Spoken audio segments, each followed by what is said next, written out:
the frightful lizard of the floodplain. The first light of dawn was a pale grey smear in the eastern sky, doing little to dispel the chill that clung to the swampy river basin mist, thick and spectral, coiled around the trunks of giant sequoias and cycads, muffling the world in a damp hush.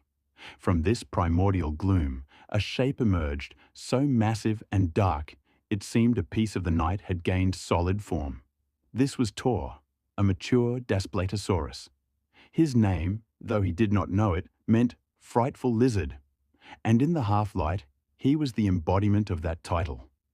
Standing over 9 meters long, his bulk was a testament to his reign as the apex predator of this region. His hide was not a single color, but a mosaic of deep, mottled greys and browns, perfect for dissolving his immense outline in the dappled shadows of the forest. Old, pale scars, some from rival teeth and others from the thrashing horns of past meals, crisscrossed his snout and flanks. Tor paused at the water's edge, his breath pluming in the cool air. His head, a brutal block of bone over 1 meter long, swung slowly from side to side on his powerful neck. He was not hunting by sight alone. The complex scrolls of bone within his nasal passages processed a symphony of scents carried on the damp air. The musky odor of a Parasaurolophus herd that had drunk here hours ago, the sweet rot of cycad fruit, and something else, a faint, coppery tang that set a primal instinct humming within him. Blood, an injury, a promise of vulnerability. His deep-set, forward-facing eyes, capable of judging distance with lethal accuracy, scanned the mud. There, amidst a chaos of 3-toed tracks, was the story he sought. One print was dragged, the claw marks smeared and uneven. A hadrosaur was hurt, and it was moving slowly. A low, guttural rumble, more a vibration in the ground than a sound, emanated from his chest. This was not a day for a strenuous chase. This was an opportunity. With the silence of a phantom, Tor began to follow the trail, his movements fluid and deliberate, a shadow stalking the promise of an easy kill, his every sense tuned to the song of weakness playing on the wind. The trail of the injured hadrosaur led Tor to a small, waterlogged clearing where a creek had overflowed its banks, turning the ground into a pit of soft, treacherous mud.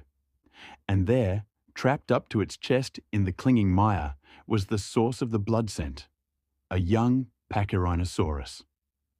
The ceratopsian was exhausted, its frantic struggles having only succeeded in sinking it deeper. Its labored breathing was a raspy whistle, a clear signal of its distress. For Tor, this was a prize beyond simple hunting. It was a gift, a testament to his patience. He took a step forward, the mud squelching under his immense weight. But he was not alone. Another shape, similar in size but slightly leaner and bearing a fresh scar across its hip, emerged from the opposite tree line. It was a rival male Daspletosaurus, a transient individual whose scent Tor had detected on the edges of his territory for days. The rival lowered his head, his pig-like eyes fixed on the trapped prize, and emitted a deep, booming roar that shattered the morning's quiet. It was a direct challenge, a declaration of ownership. Tor did not hesitate. He answered with a roar of his own, a sound so profound it felt less like noise and more like a physical pressure wave that shook the leaves on the low-hanging branches. He stepped fully into the clearing, his full, terrifying bulk now a clear threat. The two titans began to circle, their heads held low, their powerful tails held stiff for balance. They were not built for a long, elegant duel. They were built for a decisive, brutal clash. The rival lunged first, not at Tor's body, but at his head. A classic tyrannosaur tactic to cripple or kill Tor was faster, twisting his thick neck and meeting the lunge with his own. Their massive skulls collided with a sickening crack of bone on bone teeth, like railroad spikes, scraped against thick hide, drawing fresh lines of crimson on both their snouts.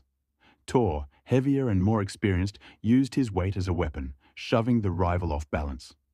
Seizing the opening, he drove his head forward and delivered a crushing bite to the rival's shoulder muscle. There was a wet, tearing sound, and the rival bellowed in pain and fury. Realizing the cost of this meal was now too high, the scarred male disengaged, backing away with a pronounced limp before retreating into the forest with a final, frustrated snarl. The clearing, now scarred and churned, belonged once more to Tor. Days later, the memory of the Pachyrhinosaurus feast still a comforting weight in his belly, Tor was on the move again. The seasonal rains had swollen the great river that cut through the heart of his territory into a raging, silt-brown torrent. On the far bank, he could see movement and smell a familiar, enticing odor. A large herd of Styracosaurus was grazing there, their magnificent frills and long nose horns creating a moving forest of spikes and color. They were a challenging but plentiful food source, worth the considerable risk. Without hesitation, Tor entered the churning water. The current was immediately powerful, tugging insistently at his multi-ton body. He was, however, a surprisingly powerful swimmer.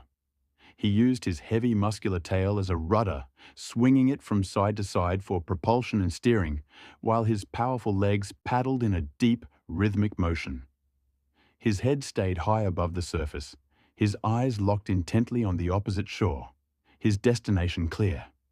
Halfway across, a large tree trunk, carried by the swift current, slammed into his side. It was a jarring impact that would have capsized a lesser creature, but his robust, low center of gravity frame absorbed the blow. He barely faltered, correcting his course with a powerful thrust of his tail, his movements steady and determined. This was not a frantic struggle for survival, but a calculated, determined traversal. As he neared the far bank, the herd of Styracosaurus began to stir. Their alarm calls, a series of honks and bellows, echoed across the water. They knew what his arrival meant. The peace of their grazing was shattered. He emerged from the river like a leviathan, water cascading off his scaly back in sheets, his dark form looking even larger and more formidable, dripping with the river's essence. He was a nightmare made real, stepping onto their peaceful grazing grounds. His presence alone was enough to send a visible wave of panic through the herd, tightening their formation and setting them on high alert. The hunt was about to begin anew. With the challenger vanquished, Tor turned his complete attention to the trapped Pachyrhinosaurus. The ceratopsian was helpless, but its thick, bony frill and nasal boss still presented a formidable shield. Tor did not waste energy on a prolonged struggle or attempt to breach its primary defenses head-on. He was a strategist of slaughter. He waded through the mud, his powerful, column-like legs easily navigating the mire that had doomed the smaller herbivore. He assessed his target with a cold, predatory calculus, his eyes missing nothing. He bypassed the well-armored head and frill and instead, with a movement of terrifying precision, drove his head down towards the animal's exposed neck and shoulder region. His jaws, powered by muscles capable of generating one of the most powerful bites in terrestrial history, closed like a hydraulic press. There was a wet, explosive crunch as vertebrae and ribs shattered. The Pachyrhinosaurus shuddered violently and then went limp instantly, its life extinguished in a single, brutal instant. This was the signature of Daspletosaurus, not just a killer, but a bone crusher.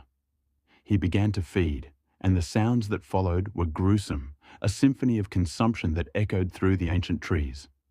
His banana-sized, bone-puncturing teeth were not for slicing, but for gripping, puncturing, and crushing. He gripped a section of the ribcage and bit down, pulverizing the bone to get at the nutrient-rich marrow within.